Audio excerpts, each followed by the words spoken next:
오늘 본문은 하나님을 떠난 백성이 나타낼 수 있는 그 결과와 그에 대한 하나님의 반응, 이런 것들이 나타나 있습니다.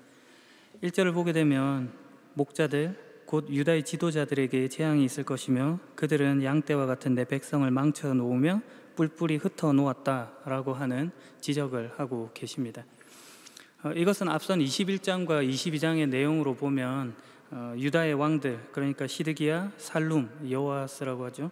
그리고 여호야김, 여호야긴 등 이스라엘의 지도자, 이스라엘의 왕들에 대한 꾸중입니다.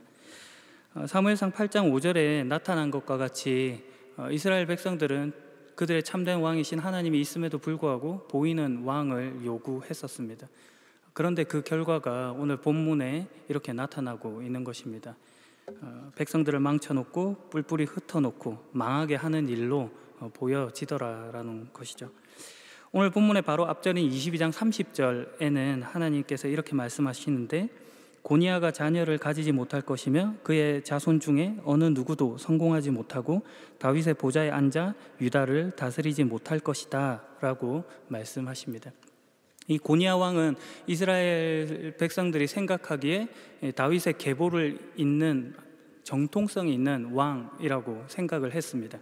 그런데 하나님께서 그의 자손이 이스라엘을 다스리지 못하게 하겠다라는 그런 말씀을 주심으로 인해 그들이 이제 어떤 기대, 희망도 없는 그런 절망적인 상황 속에 놓여 있다 하는 것을 지금 보여주고 계신 것입니다.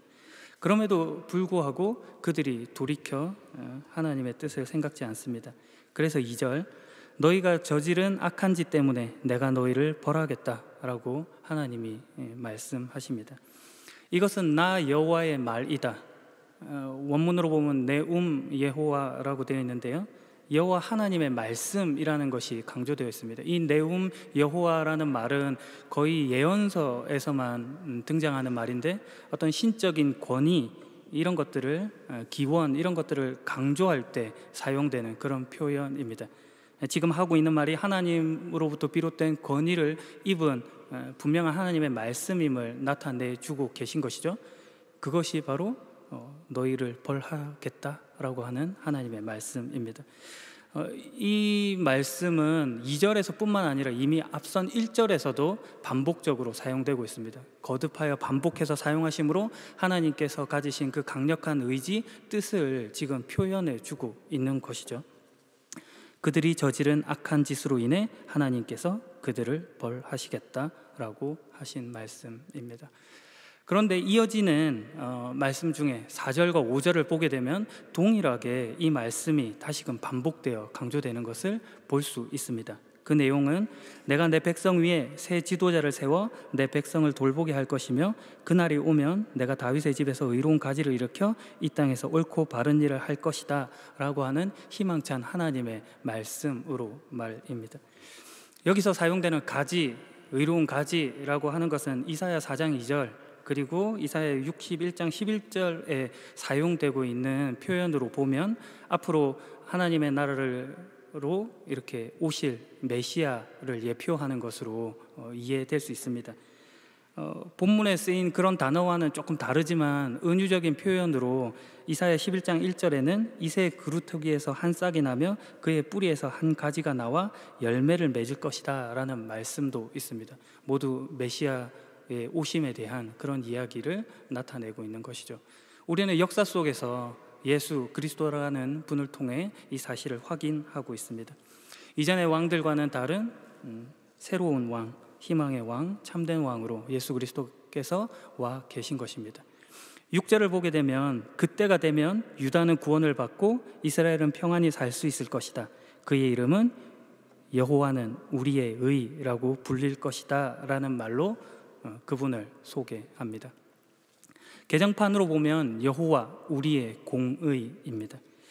공의가 상실된 시대에 메시아께서 오셔서 하나님의 공의를 드러내시겠다라고 하시는 그런 말씀인 것이죠. 여기에서 살펴볼 부분이 있습니다. 우리가 하나님의 공의라고 하는 것을 떠올릴 때 그것에 반대되는 생각으로 하나님의 사랑을 떠올린다는 것입니다. 하나님의 사랑이라는 것과 완전히 정반대의 있는 단어를 공의라고 생각하는 경우가 많다는 것이죠. 이것은 공의라고 하는 것, 하나님의 의라고 하는 것에 대한 부분적 이해에서부터 비롯된 결과입니다. 더 심각하게 나아가면 이 공의라는 것을 어떤 공포로 받아들이기까지 합니다. 하나님께서 벌 주신다, 심판하신다 하는 것만 남아 있는 것이죠. 우리가 읽었던 이 본문의 5절의 말씀을 개정판으로 보면 이렇게 쓰여져 있습니다. 여호와의 말씀이니라. 보라, 때가 이르리니 내가 다윗에게 한 의로운 가지를 일으킬 것이다. 그가 왕이 되어 지혜롭게 다스리며 세상에서 정의와 공의를 행할 것이다 라고 기록해 두고 있습니다. 여기서 정의와 공의를 모두 묶어서 성경에서는 의라고 하는 단어로 표현하고 있습니다. 이 둘은 때로는 이게 혼용이 되어서 쓰이기도 하지만 그럼에도 불구하고 특징적으로 구분되는 내용들을 가지고 있기는 합니다. 그 의미를 알면 우리가 가지고 있었던 그 오해에 대한 생각들을 조금 걷어낼 수 있을 것 같습니다. 본문에 나타난 정의, 공의라고 하는 단어의 히브리어는 미시파트와 체다카입니다. 미시파트를 정의라고 번역을 하고 체다카를 공의라고 번역을 합니다. 그 의미를 보면 미시파트, 정의는 주로 사법적인 개념을 뜻할 때 사용합니다. 기본적으로 올바른 판결이라고 하는 뜻으로 사용되는 것입니다. 억울한 일을 당했을 때 재판을 통해서 문제를 해결하고 거기서 자신의 상황을 설명하고 그리고 서로 간의 입장을 이야기하고 그리고 판결을 받음으로 시원함을 가지고 가는 것, 그것을 정의라고 생각을 했던 것입니다. 출애굽기 18장을 보게 되면 모세가 백성들을 재판하느라 앉았고 백성들이 아침부터 저녁까지 모여들었던, 그래서 모세 곁에 섰던 그런 모습을 볼 수 있습니다. 재판이라고 하는 것이 부정적이고 좋지 않은 것으로 주어져 있는 것이 아니라 긍정적인 모습으로 지금 성경이 제시하고 있는 것이죠. 오히려 감추고 말하지 않고 드러내지 않는 것이 좋지 않은 것이다라는 그런 전제가 전달되고 있는 것입니다. 그래서 이 재판을 통해서 정의를 세우고 심판이라고 하는 것, 그리고 구원이라고 하는 것이 무엇을 의미하는지를 이해하는 방편이 되었습니다. 특별히 성경에서 이 정의를 뜻할 때는 소외되고 약자된 사람들에게 주로 사용되고 있는 것을 볼 수 있습니다. 고아, 과부, 나그네와 같은 경우 말입니다. 출애굽기 23장 6절에서는 너는 가난한 자의 송사라고 정의를 굽게 하지 말며 라고 기록되어 있고, 신명기 10장 17절에서 18절에는 너희 하나님 여호와는 신 가운데 신이시며 주 가운데 주시요 크고 능하시며 두려우신 하나님이시라. 사람을 외모로 보지 아니하시며 뇌물을 받지 아니하시고 고아와 과부를 위하여 정의를 행하시며 나그네를 사랑하여 그에게 떡과 옷을 주시나니 라고 되어 있습니다. 돈을 받고 유리한 판결을 하지 않고 그리고 소외되고 가난하다고 하여 부당한 판결을 내리는 것이 아니고, 그리고 그런 재판적인 그런 부분뿐만 아니라 보다 실제적인 실천으로서 배려로서 다가가는 것에 이 하나님의 의라고 하는 것, 정의라고 하는 말이 주어지고 있는 것입니다. 체다카, 즉 공의라고 하는 말은 관계적인 개념을 뜻할 때 사용됩니다. 기본적으로는 올바른 관계 사이에서의 올바름, 이런 것들을 사용하는 말입니다. 어떤 관계의 조건을 만족시키고 성취시킬 때 의롭다라는 의미로 이 공의라는 체다카라는 단어를 쓰고 있는 것입니다. 신명기 6장 25절 말씀을 보면 우리가 우리 하나님 여호와 앞에서 여호와께서 명령하신 이 모든 규례를 지키는 것이 우리에게 의로움이 될 것이다 라고 말씀하고 있습니다. 여기서 의로움이라는 말이 체다카, 공의입니다. 우리가 여호와의 명령을 지키는 것, 그것으로 인해서 관계를 맺어 공의를 이루어가는 것이죠. 이렇게 명령을 지킨다는 개념뿐만 아니라 믿음이라고 하는 단어에서도 성경이 공의라는 말을 쓰고 있음도 확인할 수 있습니다. 창세기 15장 6절 말씀인데요, 여호와께서 이런 아브라함의 믿음을 보시고 그를 의롭다고 여기셨다라고 하는 잘 알려진 그 말씀 가운데 의로움이 바로 공의입니다. 믿음이라고 하는 것이 내용이 있고 그것과 관계하는 대상이 있음을 뜻하는 말인 것은 우리가 자주 살폈던 바입니다. 이를 통해 올바른 관계 맺음을 통해 공의를 이루어 갈 수 있는 것이죠.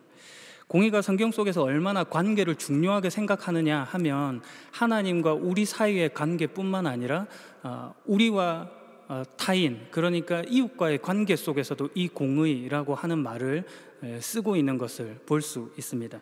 시편 15편 2절과 3절의 말씀을 보면 정직하게 행하며 공의를 실천하며 그의 마음에 진실을 말하며 그의 혀로 남을 허물하지 아니하고 그의 이웃에게 악을 행하지 아니하며 그의 이웃을 비방하지 아니하며 라고 말하고 있습니다. 공의라고 하는 것이 생각으로 머물지 아니하고 이웃을 향하여 나아가고 있고 그의 아픔에 공감하고 함께 울고 함께 서 있는 것으로 공의라는 말이 말해지는 것입니다. 그러므로 우리는 정의라고 하는 것을 보다 구조적인 접근으로 어떤 사법적인 개념이라고 정리할 수 있겠고, 공의라고 하는 것은 개인적인 어떤 실존적인 그런 접근으로 관계적 개념이라고 이해할 수 있을 것입니다. 이것이 하나님의 의, 정의, 공의라고 하는 말 속에 포함된 담겨 있는 그런 뜻입니다. 그런데 우리가 지금까지 하나님의 의, 공의로우신 하나님 하면은 사랑과 반대되는 무서운 하나님으로만 이해하고 있었던 것이죠. 그저 벌 주시고 심판하시기만 하시는 하나님으로 이해를 하는 것입니다. 분명합니다. 그 사실이 분명하게 있습니다. 그러나 그 속에서 관계를 맺으시고 은혜를 담으시고 사랑을 말씀하시는 하나님이 같이 담겨져 있는 것입니다.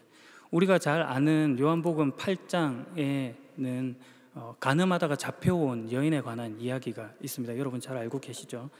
예수님께서 이른 아침에 성전 뜰로 가셨는데 사람들이 막 몰려들었고, 그래서 예수님께서 앉으시고 그들을 향해서 말씀을 가르치고 계셨습니다. 그때 서기관들과 바리새인들이 간음하다가 현장에서 잡혀온 여인을 예수님께 데리고 와서 질문을 던지는 것입니다. 이 여인이 현장에서 잡혀왔다, 간음하다가 모세 율법을 보면 이런 사람은 돌로 쳐서 죽이라고 되어 있는데 예수, 당신은 어떻게 하겠습니까? 라는 그런 질문을 합니다. 성경은 이 말이 예수님을 고소할 구실을 얻기 위한 시험한 것이다 라고 기록하고 있습니다. 왜냐하면 만약에 예수님께서 그 여인을 돌로 쳐라 라고 한다면 지금까지 예수님께서 말씀하셨던 사랑, 용서, 자비 이런 것과 반대되는 어떤 거짓말장이, 그리고 사기꾼으로 예수를 매도할 수도 있고, 어떤 사람에 대한 형을 집행한다고 하는 것은 그 당시 로마의 허락을 받아야 하는 일이었는데, 로마 제국의 그런 어떤 법률을 위반하는 것으로 고발될 여지가 있었기 때문입니다.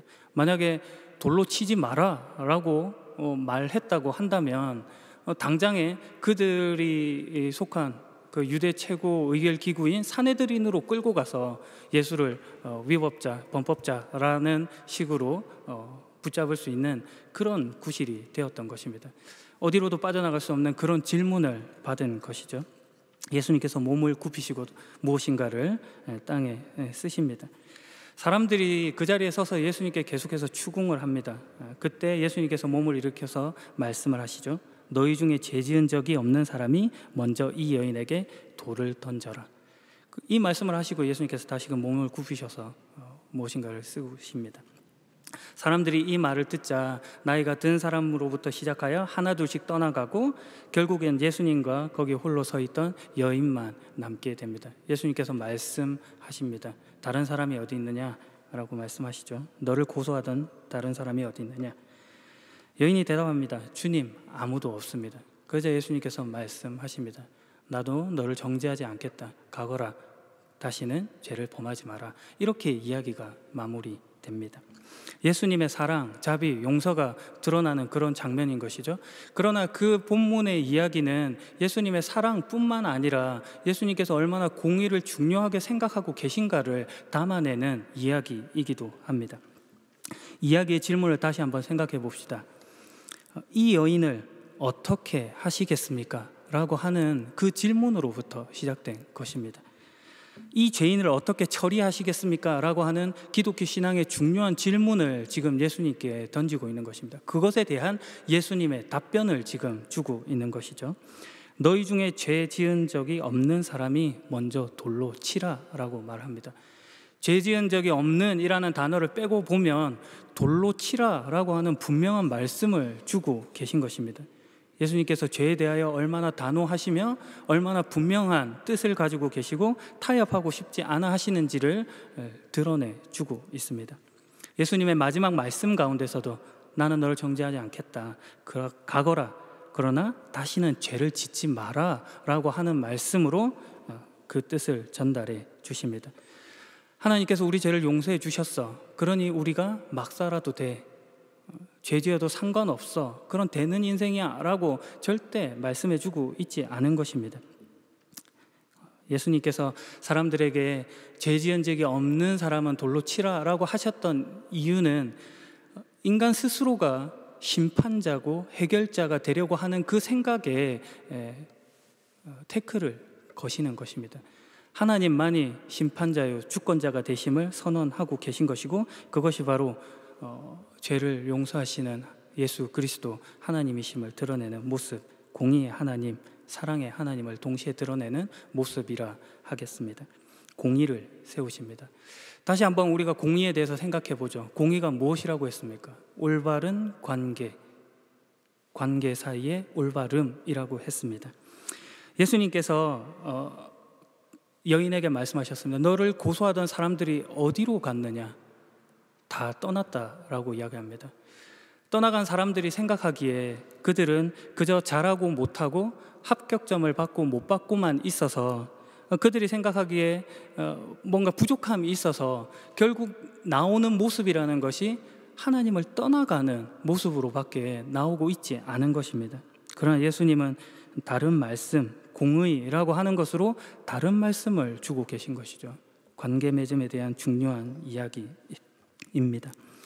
예수님께서 거기서 포기하지 않으셨습니다. 우리가 잘 아는 것과 같이 모욕을 감수하시고 십자가의 자리로까지 나오시는 것이죠. 십자가의 방법을 통해서 사랑과 공의라는 것을 동시에 보여주십니다.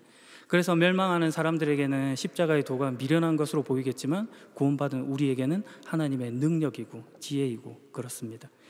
오늘 본문 2절의 말씀을 다시 한번 봅시다. 그러므로 이스라엘의 하나님이신 여호와께서 백성의 목자가 되는 그들에게 이렇게 말씀하셨다. 너희는 양떼와 같은 내 백성을 뿔뿔이 흩어놓고 내쫓아 버렸다. 너희는 그들을 돌보지 않았다. 보아라, 너희가 저지른 악한 짓 때문에 내가 너희를 벌하겠다. 나 여호와의 말이다. 저지른 악한 짓에 대한 하나님의 벌, 심판이 분명히 있습니다. 그러나 하나님께서 하시는 말씀은 내 백성이고 내 양이라고 하는 말씀 속에 주어져 있습니다. 내 것이라고 하는 소유를 분명히 하신 다음에 그 속에 꾸중을 담아내고 있는 것입니다. 마치 부모가 그 자녀에게 꾸지람을 하는 것과 같은 것입니다. 책임을 지시겠다고 지금 이런 말씀을 하고 계신 것입니다. 3절, 내가 내 백성을 여러 나라로 쫓아버렸으나 살아남은 백성을 다시 그들의 땅으로 모아드리겠다. 4절, 내가 내 백성 위에 새 지도자들을 세워 내 백성을 돌보게 할 것이다. 5절, 보아라, 그날이 오고 있다. 그날이 오면 내가 다윗의 집에서 의로운 가지를 일으킬 것이다. 6절, 그때가 되면 유다는 구원을 받고 이스라엘은 평안히 살 수 있을 것이다. 그의 이름은 여호와는 우리의 의라고 불릴 것이다. 하나님께서 공의와 사랑을 세우시는데 그것이 단순히 관념이고 개념이고 구호인 것이 아니라 내가, 즉 여호와 하나님께서 직접 그 일을 이루시겠다라고 선언하고 계신 것입니다. 실패한 목자와는 다른 참된 목자, 선한 목자로 예수 그리스도께서 와 계신 것입니다. 무엇을 위해 그렇다고요? 공의를 이루시는 것입니다. 공의가 무엇이라고요? 관계 맺음을 하는 것입니다. 목자라고 하는 말은 본문에서 하로임이라는 말로 쓰여져 있습니다. 이 하로임은 라아라고 하는 단어에서부터 유래한 뜻인데 풀을 뜯기다, 먹이다, 기르다 라는 뜻과 함께 친구로 사귀다, 친구가 되다 라고 하는 그런 의미를 가지고 있는 단어입니다. 하나님의 공의 속에 얼마나 관계 맺음을 중요하게 생각하고 계신가가 드러나는 장면입니다. 누가복음 12장 5절에 이런 말씀이 있죠. 너희가 누구를 두려워해야 할지 알려주겠다. 죽인 후에 지옥으로 던질 권세를 가진 분을 두려워하여라. 그렇다 내가 너희에게 말한다. 그분을 두려워하여라. 이 말을 공포로 들으면 안 됩니다. 하나님이 가진 권세와 세상이 가진 권세가 얼마나 다른 것이며 하나님이 그것과 비교할 수 없는 얼마나 위대하시고 대단한 분이신가를 대조하는 차원에서 이 말씀이 주어져 있는 것입니다. 여기서 두려워하라라고 하는 헬라어 포베오라고 하는 단어는 공포심에서 오는 두려움이라는 단어가 아닙니다. 어떤 놀라운 일을 보였을 때 그것에 대해서 경이로움을 가지는 것, 거기서 느끼는 두려움을 말하는 것입니다. 하나님이 하시는 경이로운 일에 압도당하는 것입니다. 그래서 성경은 이 단어를 때로는 경외, 때로는 존경이라는 말로 번역해 두었습니다. 사도행전 10장 2절에 고넬료는 경건한 사람이었다. 그와 그의 집에 사는 모든 사람이 하나님을 공경하고 경외하였다. 에베소서 5장 33절 그러나 너희도 각각 자기 아내 사랑하기를 자신과 같이 하고 아내도 자기 남편을 존경하라. 여기서 사용된 경외, 존경이라는 단어가 바로 포베오, 두려워하다라고 하는 단어인 것입니다. 새 번역에서는 순종이라는 말로 번역해 두었습니다. 그러니 공의라고 하는 말 속에 어떤 두려움이라고 느껴지는 그 부분들이 공포로 여겨져서는 안 되고 하나님을 존경하고 경외하고 순종하는 것, 그것을 통해서 관계 맺음을 하는 것으로 나아가야 하는 것입니다. 하나님은 공의로운 분이십니다. 그 공의는 사랑과 용서, 자비로 나타날 것입니다. 앞서 말씀드린 것처럼 사랑과 자비, 용서가 그러니 아무래도 좋다라고 하는 뜻이 아니라고 했습니다. 공의가, 사랑이 올바른 관계 맺음으로 나아가야 하는 것입니다. 그 중요한 메시지는 이해가 실제가 되어야 한다는 것입니다. 하나님의 공의가 우리 삶 가운데, 우리 인생 가운데 나타나 우리의 성품이 되어야 하는 것입니다. 하나님과 올바른 관계 맺음으로 공의를 실현하는 것이 누군가에게 은혜가 되어야 하는 것입니다. 고아와 과부, 나그네로 대표되는 소외되고 약한 자를 돌아보고 그들의 말에 귀 기울여야 합니다. 여러분의 가정과 직장, 교회 공동체 속에 웃음이 있어야 합니다. 옳은 것이 은혜가 되지 않는다면 그것은 여러분들이 생각하는 기독교가 아니라 어쩌면 자기 명분에 휩싸여 있는 것일 수도 있습니다. 여러분의 옳은 것이 사람들에게 여러분을 만나고 싶은 사람으로 되게 해야 합니다. 예수 믿는다는 사실이 모두에게 기쁨이 되어야 하는 것입니다. 공포를 만들어서는 안 됩니다. 여러분의 이웃을 여러분의 몸, 여러분 자신과 같이 사랑해야 합니다. 이것이 정의를 물같이 공의를 강같이 흐르게 하는 하나님의 말씀입니다. 공의로우신 하나님께서 우리를 통해 세워가시길 원하시는 하나님의 공의입니다. 마지막 이야기로 설교를 마무리하려고 합니다. 이 설교를 준비하면서 공의를 설명하면서 사랑을 놓치지 않는 그런 예화가 무엇이 있을까를 좀 살펴보았습니다. 신앙생활 중에 듣기도 많이 들었고 그리고 보기도 했던 그런 예화들이 있었는데 그 내용들이 대부분 비슷한 류의 그런 이야기들이었습니다. 대충 이런 것입니다. 어느 나라에 왕이 있었다. 그 왕이 새로운 법을 제정했다. 그 새로운 법을 어기는 자는 왕을 비롯하여 누구든지 예외 없이 처벌할 것이다 라고 했습니다. 그런데 그 새 법을 어기고 잡혀온 사람이 있는 것입니다. 그의 유일한 아들이었던 왕자가 잡혀온 것이죠. 백성들은 그 왕이 어떻게 할 것인가 라고 생각을 했습니다. 왕이 말하기를 이 법을 어기는 사람은 두 눈을 뽑아버리겠다라고 했는데 설마 그렇게 할까라고 하는 그런 생각들이 있었던 거죠. 왕도 고심을 합니다. 그러면서 그 결과로 내어놓는 것이 왕자의 자신의 아들의 한쪽 눈을 빼고 그리고 자기의 한쪽 눈을 빼는 것으로서 공적으로는 공의를 실현하고 그리고 또 아버지의 사랑을 나타내는 것으로 이야기가 마무리됩니다. 자주 좀 들어봤던 그런 이야기일 수도 있겠습니다. 처음 들어보신 분도 계시겠죠? 이런 이야기들을 보면서 마음에 뭔가 불편함이 있는 겁니다. 그 이유가 뭘까? 분명히 감동적인 시도이고 좋은 내용이겠지만 그 불편함이 있었습니다. 그렇게 그냥 지나가고 있는데 주중에 이런 소식을 접했습니다. 한 분 권사님께서 부모님이 계시지 않는 가정에 김장김치를 전달해 주겠다고 하는 그런 소식인 것입니다. 거기에 마음이 울렸습니다.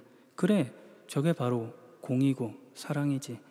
지어낸 것 같은 이야기, 너무 멀리 있는 것 같은 이야기가 아니라 실제적인 것, 내가 지금 할 수 있는 일을 생각하는 것, 나로 그 은혜가 머물게 내버려 두지 않고 물같이 강같이 흘려보내는 것, 그것이 공이고 사랑이고 기독교 신앙이지, 그런 생각을 했습니다.